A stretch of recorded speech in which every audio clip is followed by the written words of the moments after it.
नमस्कार दोस्तों, GK GS गुरु में आप सभी का वेलकम है।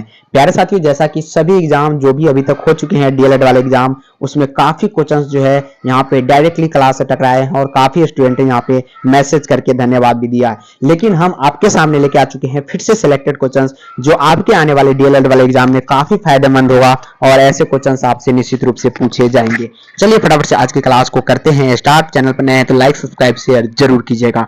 तो हम लोग जानते हैं, जैसा कि टाइम वेस्ट नहीं करते हैं और क्या करते हैं, फटाफट से 10 मिनट में ज्यादा से ज्यादा 50 क्वेश्चंस को सॉल्व करने का प्रयास करते हैं।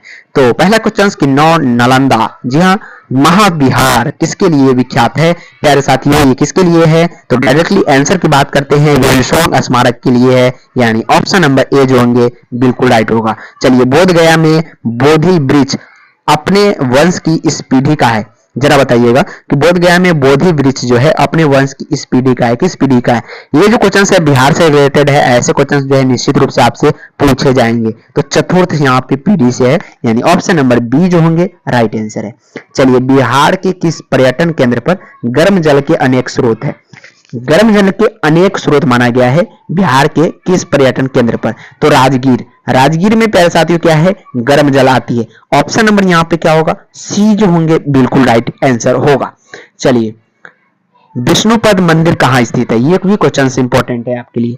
तो विष्णुपद मंदिर कहाँ स्थित है? पटना में, दानापुर में, जमुई में, गया में? गया याद रखिएगा। फाइनली आंसर जो होंगे गया आपके लिए राइट होगा। ये विष्णुपद मंदिर यहाँ पर स्थित है। अगला सवाल है कि निम्नलिखित में से किस नगर में जापानियों ने, प्यारे साथियों, विश्व शांति स्तूप का निर्माण करवाया था? तो किस नगर में जापानियों ने विश्व शांति स्तूप का निर्माण करवाया था? राजगीर याद रखिएगा। ऑप्शन नंबर यहाँ पे बी राइट होंगे। नेक्स्ट क्वेश्चन है कि बोध गया में महाबोधि मंदिर बनाया गया जहां गौतम बुद्ध को ज्ञान की प्राप्ति हुआ था। जहां पे गौतम बुद्ध को क्या हुआ था? ज्ञान की प्राप्ति हुआ था, वहां पर बोध गया में महाबोधि मंदिर बनाया गया है, याद रखिएगा। चलिए, ईसा पूर्व 6वीं शताब्दी में विश्व की प्रथम गणतंत्र व्यवस्था कहां थी? तो ये वैशाली में जो थी विश्व के प्रथम गणतंत्र व्यवस्था थी, याद रखिएगा। ईसा पूर्व 6वीं शताब्दी की बात है, याद रखिएगा। जब आप मुजफ्फरपुर में आएंगे प्यारे साथियों यहाँ पे, तो मुजफ्फरपुर में आपको लिखा होगा कि विश्व के सबसे गणतंत्र वैशाली में आपका स्वागत है। तो इससे अभी क्वेश्चंस आपसे पूछे जाते हैं, याद रखिएगा। चलिए, निम्नलिखित में से किस नगर में सूर्य मंदिर विख्यात है? क्या गया, बोध गया, देव, रांची? देव में याद रखिएगा, देव में क्या है? सूर्य मंदिर यहाँ पे विख्यात है, यानी ऑप्शन नंबर ए जो होगा बिल्कुल राइट होगा। बिहार का प्रसिद्ध पर्व पूछा गया है। जी हाँ, बिहार का प्रसिद्ध पर्व है दुर्गा पूजा, छठ पूजा, बैसाखी। प्यारे साथियों, आपको पता है जैसा कि फिर से आ रही है छठ पूजा, तो ये जो होगा बिहार का सबसे प्रसिद्ध पर्व माना जाता है। बिहार की पेंटिंग विधा कौन सी है? पेंटिंग विधा कौन सी है? मधुबनी पेंटिंग विधा के नाम से विख्यात है। यहाँ पे सिमलीपाल मुख्यतः किस वन्य जीव संरक्षण के लिए प्रसिद्ध है? हाथी के लिए ये सबसे ज्यादा प्रसिद्ध है, याद रखिएगा। अगला सवाल है कि लंदन कानन अभ्यारण्य किस लिए प्रसिद्ध है? नंदन कानन अभ्यारण्य किस लिए प्रसिद्ध है? सफेद चीता के लिए प्रसिद्ध है। काफी सारे सफेद चीता यहाँ पे पाए जाते हैं। यहाँ पे हिमालय शिखर पर विजय प्राप्त करने वाली प्रथम भारतीय महिला कौन थी? बछेंद्री पाल थी, यानी ऑप्शन नंबर बी राइट होंगे। 10 मिनट में काफी क्वेश्चंस कराने का प्रयास हम लोग आपको कर रहे हैं। तो हिमालय की सबसे ऊंची चोटी पर चढ़ने वाला प्रथम भारतीय कौन था? तो तेंजिंग नोर्गे थे। नौसेना का पूर्वी कमान कहाँ है? कोलकाता में नौसेना का पूर्वी कमान है, याद रखिएगा। चलिए, वर्ष 2006 के राष्ट्रमंडल खेलों का सर्वश्रेष्ठ खिलाड़ी कौन था? तो समरेश जंग है, याद रखिएगा। क्या है? समरेश, नाम याद रखिएगा, समरेश यहाँ पे जंग। अगला, वर्ष 2012 के ओलंपिक खेलों का आयोजन कहाँ होगा? तो ये जो होगा साथियों ब्रिटेन में होगा। कहाँ पे? ब्रिटेन में। वर्ष 2014 के एशियाई खेलों का आयोजन कहाँ पे? दक्षिण कोरिया में। कहाँ पे? दक्षिण कोरिया में। सदाबहार वन पाए जाते हैं, काफी इंपॉर्टेंट है। हिमालय क्षेत्र में जो होते हैं प्यारे साथियों, सदाबहार वन पाए जाते हैं। कोणार्क किस लिए प्रसिद्ध है? कोणार्क जो होता है सूर्य मंदिर के लिए प्रसिद्ध है, काफी फेमस मंदिर है, याद रखिएगा। चलिए, भारत का सबसे ऊंचा बांध अगर आपसे पूछा जाएगा तो भाखड़ा नंगल परियोजना आप लोगों ने पढ़ा होगा काफी बार। भाखड़ा नंगल बांध जो है भारत की सबसे ऊंचा बांध के रूप में जाना जाता है।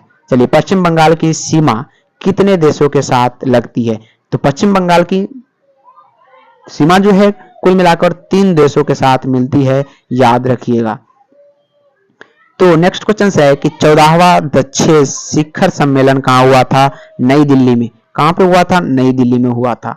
चलिए, उड़ीसा के पूर्व राजधानी कहाँ थी? उड़ीसा के पूर्व राजधानी जो है कटक में है। ऑप्शन नंबर बी राइट होंगे। वर्ष 2005 का दादा साहेब फाल्के पुरस्कार किसे मिला? श्याम बेनेगल को, यानी ऑप्शन नंबर बी जो होगा राइट होगा। राष्ट्रीय चावल अनुसंधान संस्था कहाँ पे है? कटक में है। फटाफट से हम क्वेश्चंस को कराते चल रहे हैं। डीएलएड वाले एग्जाम आपके सिर पर है और क्वेश्चंस काफी आपको करना है ताकि एक भी क्वेश्चंस आपके एग्जाम में ना छूटे।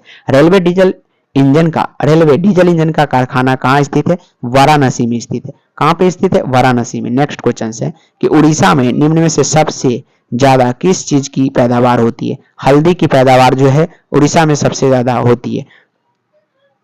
तालचर किस खनिज के लिए प्रसिद्ध है? प्यारे साथियों, कोयला के लिए प्रसिद्ध है Talcher. Option number A right होगा। खेल के क्षेत्र में दिया जाने वाला सर्वश्रेष्ठ पुरस्कार राजीव गांधी खेल रत्न जो है ये खेल के लिए सबसे सर्वश्रेष्ठ पुरस्कार माना जाता है। संयुक्त राष्ट्र संघ यूएनओ का मुख्यालय कहाँ है? तो न्यूयॉर्क में है, याद रखिएगा। ऑप्शन नंबर ए राइट होगा। अगला सवाल है, वर्ष 2006 का फुटबॉल विश्व कप किसने जीता था? तो इटली ने जीता था। और आपसे पूछा जा सकता है इस साल जो है 2023 में किसने जीता था? तो इसका जवाब आपको कमेंट बॉक्स में देना है। अगर आप क्रिकेट लवर है तो आपको पूरी तरह से पता होगा। फतेहपुर सीकरी को किसने यहाँ पे बसाया? तो ये अकबर ने बसाया। ऑप्शन नंबर यहाँ पे बी राइट होंगे। निम्न में से एक बरसाती नदी है। बरसाती नदी के नाम से हम लोग ब्यास नदी को जानते हैं। श्रीशैलम परियोजना किस नदी पर बना है? कृष्णा नदी पे बना है। अगला सवाल है, सर्वाधिक दिनों तक अंतरिक्ष में रहने वाला विश्व का रिकॉर्ड किसने बनाया है? सुनीता विलियमसन ने सर्वाधिक दिन जो है यहाँ पे अंतरिक्ष में रहने वाली यात्री है। नेक्स्ट क्वेश्चन, भारत के वर्तमान मुख्य न्यायाधीश कौन है? तो केजी बालकृष्णन है। ऑप्शन नंबर यहाँ पे सी राइट होगा। भारत के मुख्य चुनाव आयुक्त कौन है? तो ये एन गोपाल स्वामी है, याद रखिएगा। ऑप्शन नंबर ए राइट होगा। इस्पात कारखाना कहाँ पे है? तो ये राउरकेला में है। काफी बार ये क्वेश्चंस आपसे पूछे भी गए हैं। चलिए, बीबी का मकबरा कहाँ है? जी हाँ दोस्तों, आपके बीबी का मकबरा कहाँ पे है? तो औरंगाबाद में है। इस ट्रिक से आप इसे याद रख सकते हैं। चलिए, बालू के भव्य आकृति निर्माण में निम्न में से कौन प्रसिद्ध है? सुदर्शन पटनायक, जो कि ऑप्शन नंबर ए में आपको दिख रहा है। विश्व के क्षेत्र का कितना भाग भारत के पास है? तो भारत के पास जो है 2.43% जो है भारत के पास है पूरे विश्व के हिसाब से। विजयवाड़ा किस नदी के किनारे बसा है? विजयवाड़ा जो है कृष्णा नदी के किनारे बसा है, याद रखिएगा। चलते हैं 44 नंबर क्वेश्चन है, फ्रांस के वर्तमान राष्ट्रपति कौन है? तो निकोलस सरकोसी। अगला सवाल है, भारत में सबसे कम वन क्षेत्र किस राज्य में है? तो हरियाणा में है जो है सबसे कम वन क्षेत्र पाए जाते हैं। भारत में सबसे ऊंचा दरवाजा कौन सा है? तो बुलंद दरवाजा जो है भारत की सबसे ऊंची दरवाजा के नाम से जानी जाती है। चलते हैं हम लोग फटाफट से 47 नंबर पर, विश्व के सबसे लंबी नदी कौन सी है? नील नदी जो है विश्व के सबसे लंबी नदी के नाम से जाना जाता है। अंतर्जलीय मत्स्य उत्पादन किस राज्य में सबसे ज्यादा होती है? पश्चिम बंगाल में सबसे ज्यादा होती है। सेकेंड लास्ट क्वेश्चन से आज की क्लास का, दूसरा सबसे बड़ा महाद्वीप कौन सा है? तो अफ्रीका महाद्वीप जो है सबसे दूसरा महाद्वीप के रूप में जाना जाता है। और आज का लास्ट क्वेश्चन है, उड़ीसा का पुराना नाम क्या था? उड़ीसा का पुराना नाम क्या था? उत्कल जो था प्यारे साथियों, उड़ीसा का पुराना नाम था। तो हम चाह रहे हैं कि मात्र 10 मिनट के अंदर 50 क्वेश्चन आपको दिया जाए, मैं पूरा कर रहा हूं। और निश्चित रूप से आपको यह क्लास अच्छा लगा होगा। अच्छा लगा है तो फीडबैक अपना जरूर कमेंट बॉक्स में देंगे। तब तक के लिए इतना ही। जय हिंद, जय भारत। जीके जीएस गुरु को सब्सक्राइब जरूर करें, साथ ही साथ आज की क्लास को शेयर भी करना ना भूले, ताकि हम इसी प्रकार के क्वेश्चंस आपके सामने कम समय में ज्यादा से ज्यादा क्वेश्चंस देने का प्रयास करें। बहुत बहुत धन्यवाद आज की क्लास में जुड़ने के लिए। आप लोगों के लिए बेस्ट ऑफ लक।